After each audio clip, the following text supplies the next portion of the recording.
Hello dear students, welcome to inside botany. मैं doctor Deepmala Singh और आज हम लोग बात करेंगे रेस्पिरेशन की, जिसमें हम लोग ग्लाइकोलिसिस ऑलरेडी पढ़ चुके हैं और अब हम बात करेंगे क्रेब्स साइकिल की। ग्लाइकोलिसिस में हमने पढ़ा कि ग्लूकोज टूटकर पायरुविक एसिड में कन्वर्ट होता है। ग्लाइकोलिसिस के लिए तो ऑक्सीजन की ज़रूरत नहीं थी, पर क्रेब्स साइकिल के लिए ऑक्सीजन की ज़रूरत है। इसीलिए क्रेब्स साइकिल सिर्फ और सिर्फ एरोबिक कंडीशंस में ही रिपोर्टेड है। तो यहाँ पर सबसे पहले पायरुविक एसिड का ऑक्सीडेटिव डीकार्बोक्सिलेशन होगा, यानी कि उसमें से एक कार्बन डाइऑक्साइड का मॉलिक्यूल निकल जाएगा और अब ये 3 से 2 कार्बन कंपाउंड में चेंज हो जाएगा, जिसे हम एसिटिल कोएंजाइम ए भी कहते हैं। यहाँ पर एक NAD+ भी रिड्यूस होकर NADH2 बन जा रहा है, जो फर्दर इलेक्ट्रॉन ट्रांसपोर्ट चेन में शामिल होगा और ये एसिटिल कोएंजाइम ए कंबाइन करेगा ऑक्सैलो एसिटिक एसिड से, जो कि 4 कार्बन कंपाउंड है, और ये बनाएगा सिट्रिक एसिड। यहाँ पर ढेर सारे सिट्रिक एसिड के इंटरमीडिएट्स बन रहे हैं, इसीलिए आपको पता है कि क्रेब्स साइकिल को सिट्रिक एसिड साइकिल भी कहते हैं। इसके अलावा क्रेब्स साइकिल का एक और नाम है, जिसे हम शॉर्ट में TCA कहते हैं, ट्राई कार्बोक्सिलिक एसिड साइकिल। और आपको ये भी पता है कि हैंस क्रेब्स ने ही सबसे पहले क्रेब्स साइकिल की खोज की थी, इसीलिए इसका नाम क्रेब्स साइकिल है। तो सिट्रिक एसिड यहाँ पर सिंथेसाइज हो रहा है, जो कि एक 6 कार्बन कंपाउंड है, और अब ये सिट्रिक एसिड कन्वर्ट हो रहा है सिस एकोनेटिक एसिड में, जो आगे चल के कन्वर्ट होगा आइसोसिट्रिक एसिड। ये आइसोसिट्रिक एसिड ऑक्सैलोसक्सेनिक एसिड में कन्वर्ट हो रहा है, और आइसोसिट्रिक एसिड से ऑक्सैलोसक्सेनिक एसिड बनने के बीच में एक NAD आयन और रिड्यूस होकर NADH2 बना रहा है। ऑक्सैलोसक्सेनिक एसिड कार्बन डाइऑक्साइड रिलीज़ करते हुए अल्फ़ा कीटो ग्लूटेरिक एसिड बना रहा है, जो कि एक 5 कार्बन कंपाउंड है। रिमेंबर, इसके पहले सारे 6 कार्बन कंपाउंड हो रहे थे। यहाँ पर एक कार्बन डाइऑक्साइड लिबरेट होने की वजह से ये 5 कार्बन कंपाउंड हो गया है। तो अल्फ़ा कीटो ग्लूटेरिक एसिड एक 5 कार्बन कंपाउंड है, जो एक और कार्बन डाइऑक्साइड रिलीज़ करके सक्सेनिल कोएंजाइम ए में कन्वर्ट हो रहा है, जो कि एक 4 कार्बन कंपाउंड है। अल्फ़ा कीटो ग्लूटेरिक एसिड और सक्सेनिल कोएंजाइम ए बनने के बीच में एक और NADH का निर्माण हो रहा है।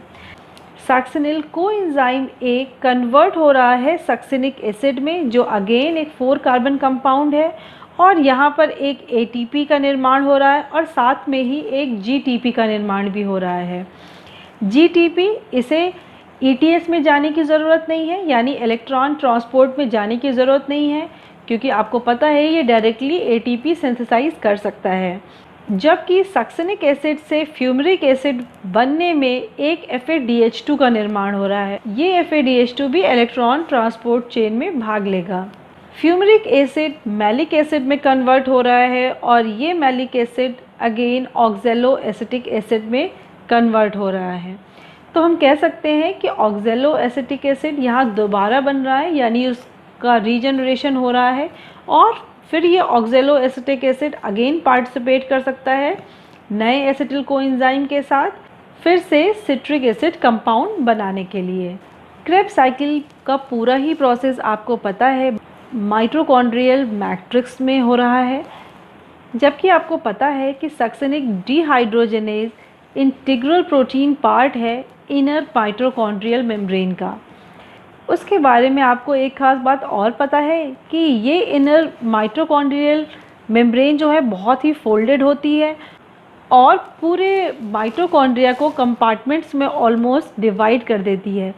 इसे हम क्रिस्टी भी कहते हैं। हर क्रिस्टी पे F1 पार्टिकल्स होते हैं, जिनको ऑक्सीजोम्स भी कहा जाता है।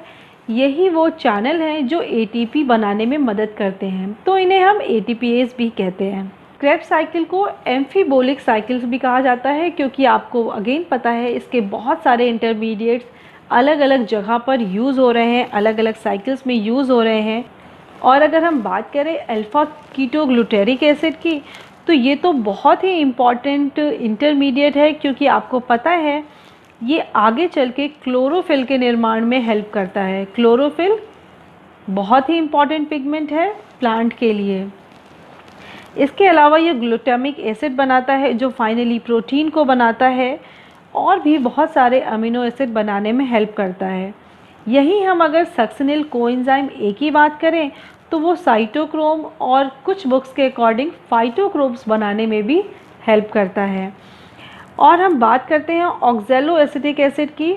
ऑक्जेलो एसिटिक एसिड ये तो बहुत ही इम्पॉर्टेंट है क्योंकि ये एस्पार्टिक एसिड बनाता है जो यहाँ तक कि न्यूक्लिक एसिड्स बनाने में भी हेल्पफुल है, एल्कलॉइड्स के लिए हेल्पफुल है, प्लस ये अमीनो एसिड्स बना रहा है। तो कह सकते हैं आगे चल के ये प्रोटीन निर्माण में भी बहुत हेल्पफुल है। तो इस पूरे क्रेब्स साइकिल में हमने देखा कि ऑक्सीजन कहीं भी डायरेक्टली इन्वॉल्व नहीं हो रहा है जबकि कार्बन डाइऑक्साइड रिलीज़ हो रहा है। तो ऑक्सीजन का क्या रोल है? तो यहाँ हमें पता है कि ऑक्सीजन ही वो फाइनल एक्सेप्टर होता है इलेक्ट्रॉन का, जिसकी वजह से वो रिड्यूस होके वाटर में कन्वर्ट हो जाता है। तो ये इलेक्ट्रॉन ऑक्सीजन को कहाँ से मिलेंगे?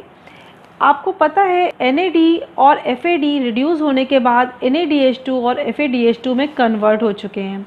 ये NADH और FADH2 डायरेक्टली ऑक्सीजन से कंबाइन नहीं कर सकते हैं जिससे वाटर बन सके, तो इन्हें इंटरमीडिएट्स की ज़रूरत पड़ती है।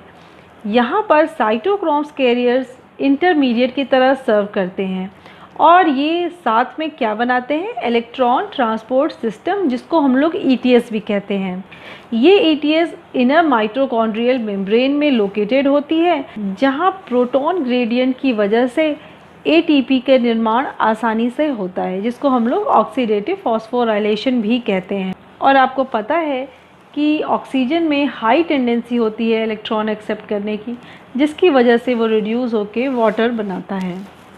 बच्चों, शुरू में हमने बात की थी 38 ATP और 36 ATP की।